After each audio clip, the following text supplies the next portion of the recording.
Hey guys, Lolio here, and today we're going to be looking at a fairly unique hero in Heroes of the Storm, and that's Gazlowe.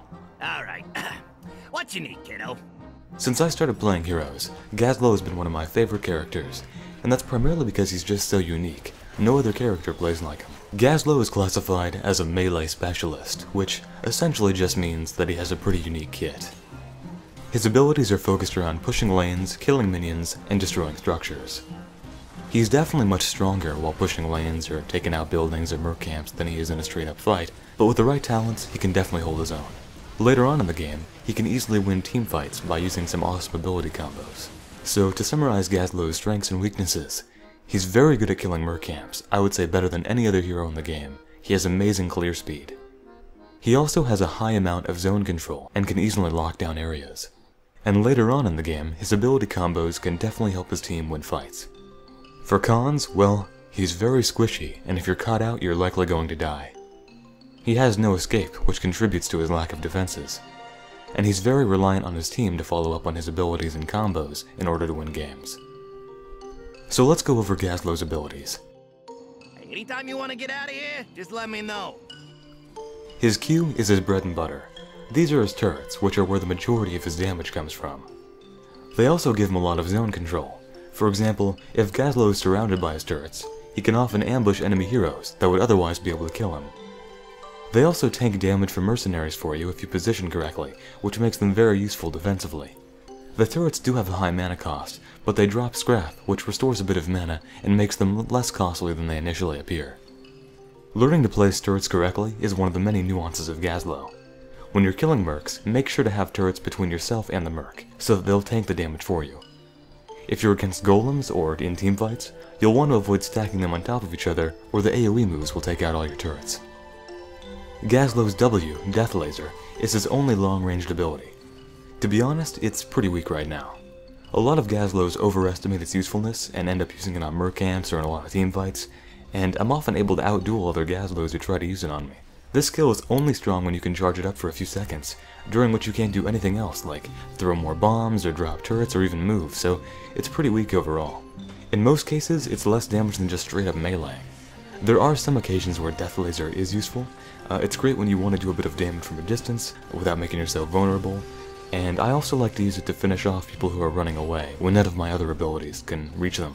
Otherwise though, it's just not very good. Gazlowe's E, Explodium Charge, is very useful. It does solid damage and has a stun packed into it, which makes it great for teamfights. The stun also means you take less damage when soloing merc camps. There is a 2.5 second delay from when the bomb lands until it explodes, meaning it can be avoided fairly easily, but it can help you lock down areas, and it's very important for your combo. Gazlowe's trait is Salvager. This makes buildings and your turrets drop scrap, which supplies you with mana and reduces your cooldowns. Before you leave an area, use your trait to break down all your turrets and pick up the scrap, so you won't have to use healing wells or go back to base as often. Let's talk about Gazlowe's talents. In Tier 1, he has a few interesting options. Regeneration Master is pretty weak, and I never use it. You'll be using your turrets to tank, and you run out of mana much more often than health, so it's not great for Gazlowe. Demolitionist is nice in theory, and if you're adapting a pushing strat where you focus on the lanes, it could work, but I don't think that's a very good strategy, and there are honestly some better characters for that playstyle. Scrap-o-matic Smelter is one that I take fairly often. It's great to keep you in the action. Mana is your biggest limiting factor, so it helps you out there. The only real issue with this one is that it doesn't help you out directly in teamfight situations, which are often critical to winning a match. I'd use this one if I thought that the enemy team had a much better teamfighting comp than mine, and try and focus on mercs, objectives, and pushing, rather than teamfighting situations. Break it down sounds good, but it actually just exacerbates your mana issues.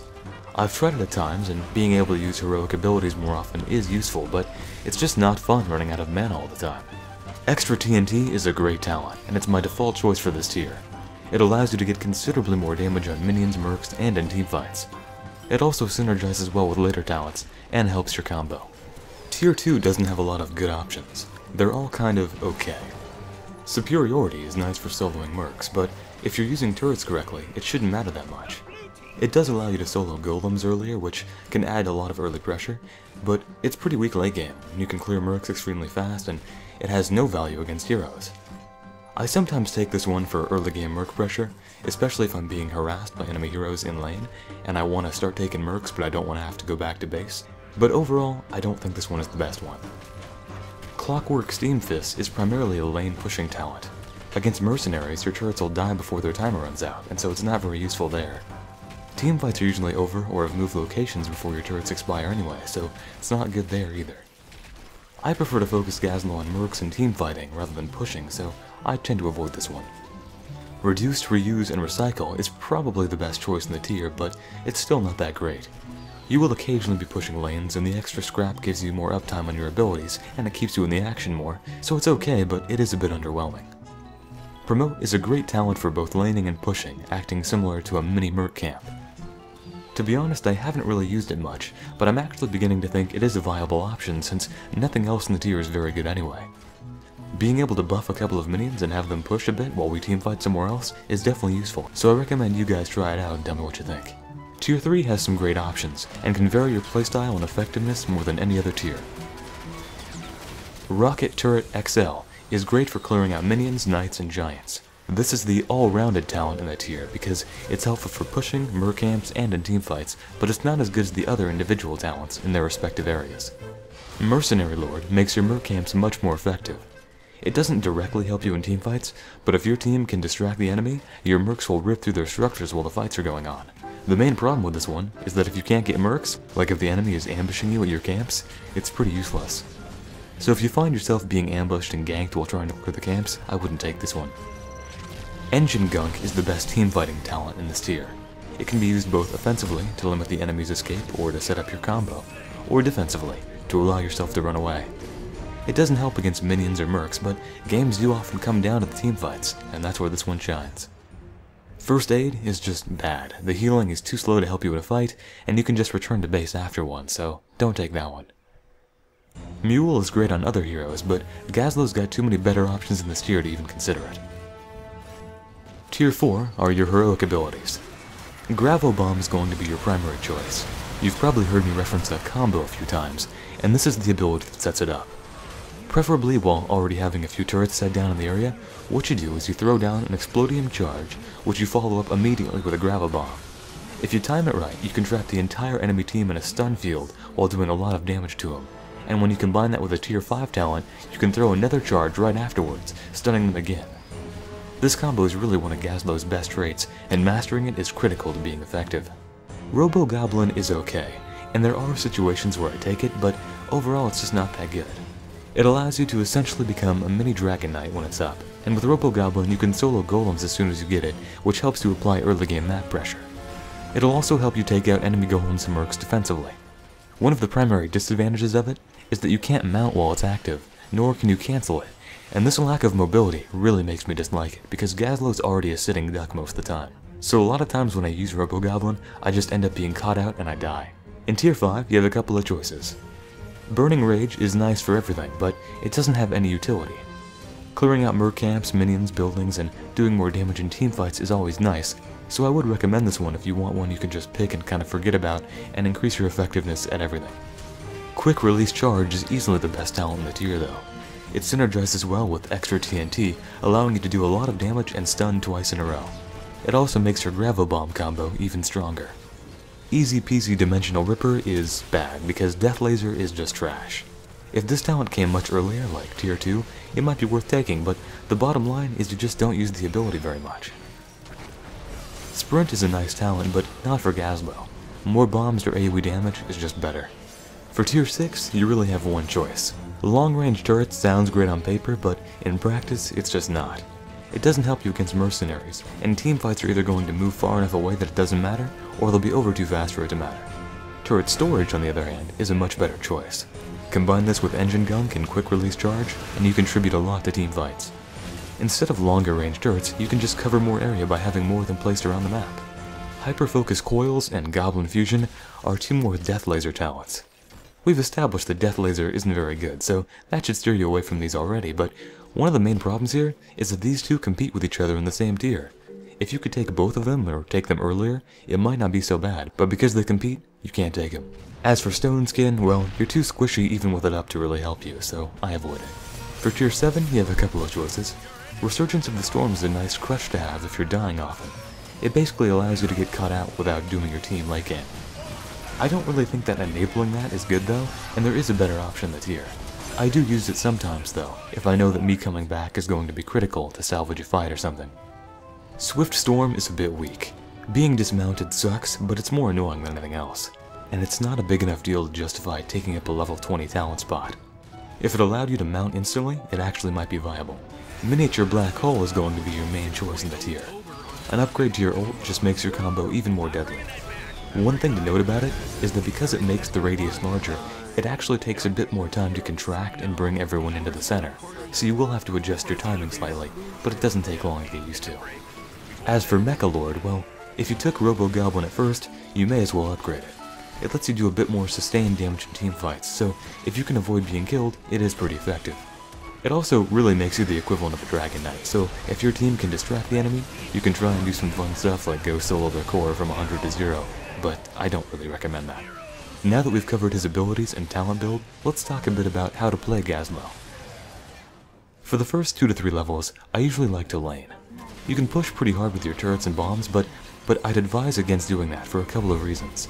First, you're going to be switching to Merc camps very shortly, and having mana and health early on is going to allow you to avoid a trip back to base. Secondly, pushing early on is going to leave you overextended, and Gazlowe is very vulnerable to ganks.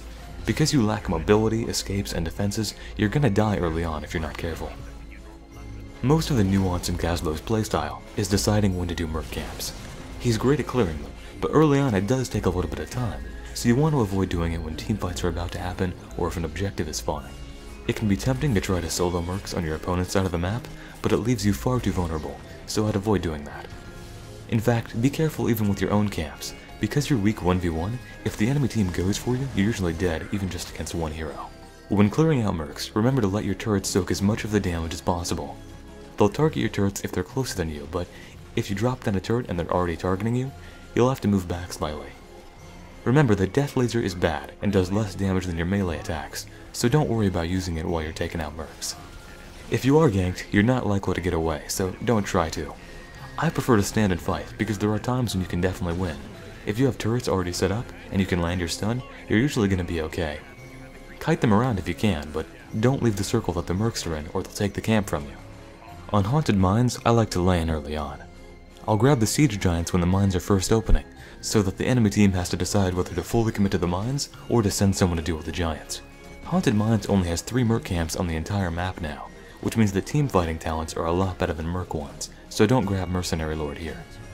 Because there are less Mercs than before, the mines are extremely important. You'll want to go there with your team, and not stay out and push. In fact, I'd recommend going into the mines about 30 seconds early if you can, to get into position to solo the golem. Now hopefully you're not going to be ambushed, and your team also comes in and clears the rest of the mines. Cursed Hollow is my favorite map, and Gazlowe does quite well here. His ability to lock down an area is great to delay the capping of a tribute. Timing your Merc camps is the most important thing on the map.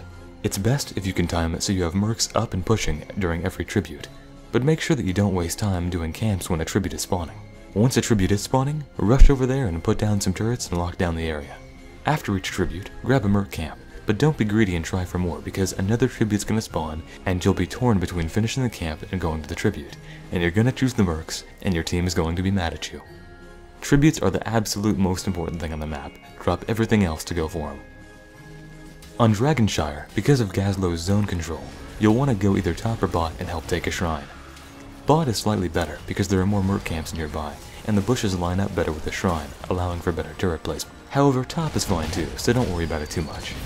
Just focus on securing the shrines with your turrets. When you're going for Mercs, make sure that you're not letting the enemy team get both shrines and Dragon Knight. Siege Giants are nice to have, but they're not worth giving up a Dragon Knight. Blackhearts Bay is a great map for Gazlowe. Your skill at clearing out Merc camps absolutely shines here, both on the regular Mercs and on the coin-giving pirates. The most important thing here, aside from being with your team for turn-ins, is the golem. Soloing it after about level 10 can really give your team an edge, but if you're caught out, it'll turn the tide and give the enemy team a big advantage. Make sure your team has control of the watchtower before you attempt the golem, and if you think they're coming for you, get out immediately unless you can capture it before they get there. On Garden of Terror, At first, I like to focus on grabbing mercs and clearing out all the small camps, rather than fighting the plant golems. The early garden terrors are fairly weak anyway, and while you don't want to just give the enemy team an advantage there, it's much less of a big deal than, say, not going into the mines on haunted mines. If you know the enemy is fighting a plant golem, it's a good idea to try and ambush them and take the seeds for yourself, but don't go in alone. Gazlowe is not a great choice for controlling the plant horde because his abilities are far too critical to his team fights. You're way better off being able to drop down your turrets, use your combo, and defend it than you are using the horde. Well, that about concludes my Gazlowe guide. I hope you guys enjoyed it and found it informative or helpful. I love heroes, so I'll be making some more heroes guides in addition to the WoW content I normally do. And thanks for watching.